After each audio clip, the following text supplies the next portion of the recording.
Tila sinermonan at pinarangaralan ni Senate President Chis Escudero. Ito pong si retired Associate Senior Justice Antonio Carpio at iba pa hong mga abogado na di umunay nagmamagaling patungkol dito po sa impeachment. At ayon po kay SP Chis Escudero ay inirespeto niya yung pahayag ni Justice Carpio na irregular, bagamat hindi naman unconstitutional, itong naging mga hakbang ng impeachment court dito po sa kaso laban po kay VP Sara Duterte. At ayon po kay SP Chis, kinokontra niyo yung mga pananaw nito po at ni Justice Carpio. Pakinggan ho natin mga kababayan itong pahayag ni Senate President Escudero. Alam ko ang opinion niya pero hindi ako sangayon. Walang limitasyon ang impeachment court. Kaugnay ng pwede o hindi namin pwedeng pagpasahan. Nakalagay nga sa saligang batas, di ba? Sole power to try and decide. Sa aming rules o sa rules man ng rules of court, walang nakasadon na bawal ka gumawa ng ganito o ganyan o ganoong motion. Lahat ng motion pwedeng gawin at pagbobotohan ng impeachment court. Walang limitasyon yun. May mababasa ba siya at may matuturo ba siya na bawal itong motion sa impeachment court? Bawal itong hilingin ng sinumang impeachment court judge? Wala naman. At ulitin ko, bagaman siya ay dating miyembro ng Korte Suprema, hindi siya isa sa magpapasya kung tama nga ba mali ang ginawa ng impeachment court. At hanggang sa ngayon yata, wala pa naman yata nagsasampa ng kaso sa Korte Suprema para questionin yan. Ang proseso ay ito. Kung may ginawa ang Senado ang Kamaraman na hindi naaayon sa konstitusyon sa pananaw mo, sa pananaw ni Justice Carpio, ninuman, malaya silang pwede mag-question sa Korte Suprema. At Korte Suprema magpapasya kung sino nga ba ang tama at mali. Ganyan yung nangyari halimbawa sa one-year ban na hinihiling na impormasyon ng Senado o ng impeachment court sa Kamara. Kinwestiyon yan sa Korte Suprema at nakabinbin ngayon yan sa Korte Suprema. Okay, maliwanag ho yan, no? At binabagit ho ni SP Chis Escudero. At Justice Carpio sabi, hindi ho kayo ang isa sa magdedesisyon. Siguro parang manahimik na ho kayo. At kung gusto nyo ho talaga na talagang sa inyo po paniniwala na meron pong mali ang Senado, ang pinakamainam ho na gawin ay takbo na ho kayo sa Supreme Court. Para magkaalaman ho, di po ba? Pero hanggang ngayon, wala naman hong pupunta sa Supreme Court Puro dada pa rin ho ang ginagawa ng ilang mga di umano na nagsasabing sila po ay eksperto sa batas. Puro ganun ang ginagawa At parang sanib puwersa ho sila lahat, basta't abogado, ganito. Pero pag tinignan mo ang background, talagang pumapanig ho sa kabilang side at naku saan sila po ay mga anti-Duterte. So sabi po ni SP Chis, wala pong limitasyon, Justice Carpio, yung kapangyarihan ng Senado sa kanilang ginagawang pagdinig dito po sa impeachment case ni VP Sara Duterte. Kung kaya't maliwanag na kung ano man yung inyong mga binabanggit, yun ho, wala akong patutunguhan yan, kundi takbo na ho kayo sa Supreme Court kung kayo po ay talagang naniniwala na marami pong ginawang mali. Ito pong impeachment court na pinumunuan ni Senate President Chis Escudero. Meron pa ho isang umeepal na abogado, pakinggan ho natin dahil sa pwede raw na makulong ito hong maparusahan yung mga senator judges na kung saan ay kumikiling sa isang panig. Ito, pakinggan nyo Malinaw sa batas na may parusang katapat ang sinumang senator judge na mapapatunayang may pinapanigan. Yan ang opinyon ng isang legal expert kaugnay sa impeachment ni VP Sara. Ang detalye sa agenda report ni Joash Malimban. Maaring patawan ng 6 na buwan hanggang 2 taong pagkakakulong ang senator judges na mapatutunayang nagpapatagal ng impeachment trial. Yan ang banat ni former Law Dean Mel Santamaria sa isang Facebook post kahapon. Ang kanyang basehan, Article 207 ng Revised Penal Code.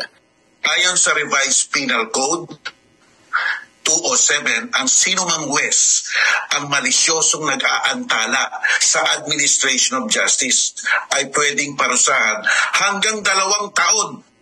Kaya nga, kung totoo nga may mga senador na nag-aantala dito sa impeachment proceeding, maaaring pumasok sila sa loob ng provisyong ito. Ayon kay Santa Maria, maaari raw itong ituring na isang pampublikong krimen. Ibig sabihin, maaaring magsampa ng kaso sa mga piskal o sa Department of Justice ang sinumang mamamayan. Basta mayroong personal knowledge sa motibo ng mga senator judge na naghaharang ng impeachment trial ni VP Sara. Dagdag pa ni Santa Maria, tahasang paglabag sa kanilang mandato bilang mga hukom ang pagiging bias ng ilang senador. Matatanda ang mismong sina senator judges. Okay, so yun ho, no, ang binabanggit ni Attorney Mel Santa Maria na pwede raw na makasuhan, no, at maparusahan yung mga huwes. Pero, Attorney Mel, hindi po ako abogado, pero nung binasa ko yung binabanggit nyo sa Revised Penal Code, ito po ay pinatutungkulan dito yung mga hukom sa mga regular na korte dito po sa ating bansa. At hindi po kasama dyan yung mga senator judges. Kasi iba po yung provision sa ating saligang batas para po sa impeachment. O, kaya nga ito ho, yung impeachment, may halong politika ito. Bakit ho? Kasi ang mga magsisilbing hukom ay mga politiko. Kaya yung ipinatutungkol, talagang may ma-connect lang ho at makakontra ho, mga kababayan. No? Hindi po, aminin ko, mas matalino sa akin itong si Atty. Mel Santa Maria. Pero nung binasa ko po, yung artikulo na sinasabi niya ho, para po sa mga hukom yon ng mga regular na korte dito po sa ating bansa. Yan po ay hindi para sa mga senator judges na tumatayong hukom ngayon sa impeachment trial.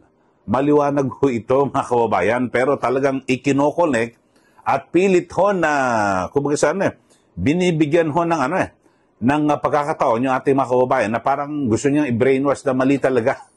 Mali yung mga senator judges. Ang liwanag po nakalagay po sa ating saligang batas na meron yung sole power.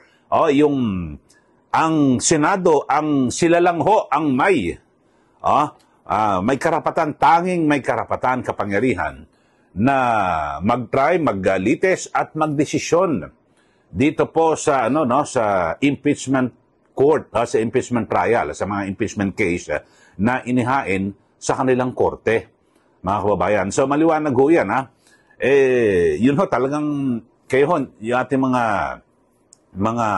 suki ho, yung ating mga sumusubaybay dito po sa ating channel. Kaya ano pananaw nyo rito? Kasi talagang lahat po ng mga naibubutas, pero pag sinilip mo, kasi binanggit niya na gano'n, uy, pwede rin maparusahan. Sinilip ko. Para yung huyo sa mga hukom O yung ng mga regular na korte. Itong impeachment court, hindi po ito regular na korte. Kasi mga politiko ho ang magsisilbing hukom So iba ho ito sa sinasabi ho ni Atty. Mel Santa Maria. Kasi parang talagang ngayon ho, mararamdaman ho natin na talagang lahat po ng mga anti-Duterte ay nagsasama-sama po sila at parang nagkakaisa ng naratibo.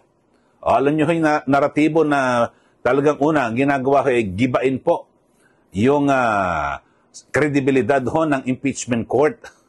Alam nyo, kung gusto nyo talaga na matuloy at magtuloy-tuloy ito hong ginagawang paglilitis, huwag niyo pong sirain ng yung impeachment court. Kasi alam niyo, ako lang ho paranaw ko lang ho ito bilang isang komentarista at taga-Masid.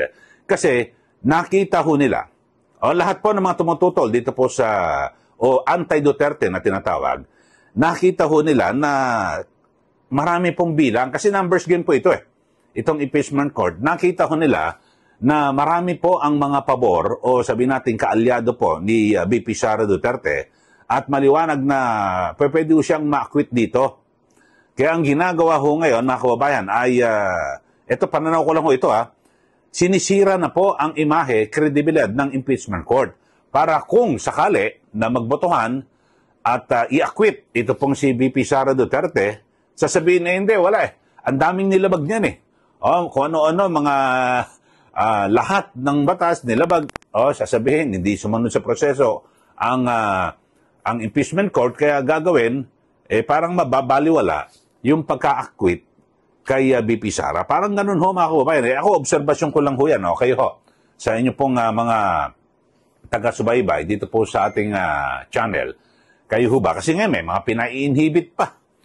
Di ba? At di ba yung binabanggit ho natin na kung saan di ba yung si Senator Amy Marcos at Sir Robin Padilla, di ba sa nakaraan natin vlog, pinai-inhibit. Sabi nga ni SP Chis, paano naman yung mga yung mga senador at iba pa na talagang lantaran ng pagkontra sa mga Duterte at uma-attend pa ho sa mga rally na para ipakonvict ito pong si BP Sara Duterte. So dapat dalawang panig, mga kababayan.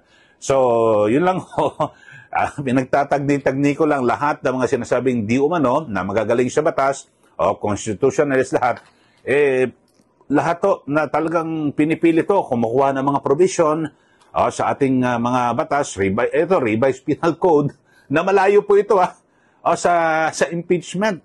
Pero idinudugtong na basta't may hukom, naku, pwede yan.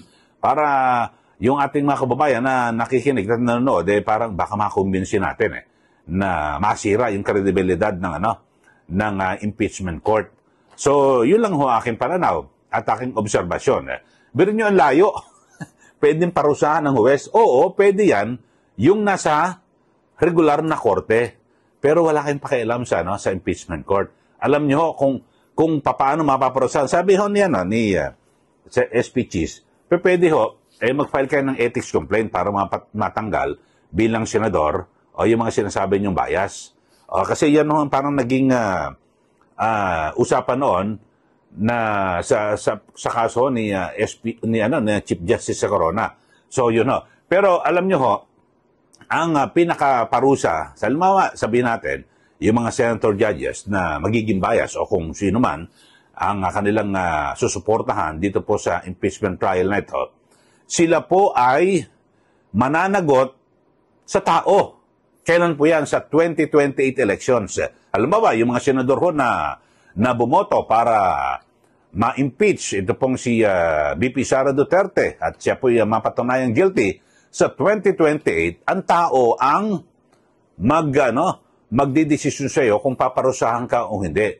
Kung ang taong bayan ba ay pabor sa pagkakapatalsik kay BP Sara Duterte o hindi. Yun po, sila po ang huhusga.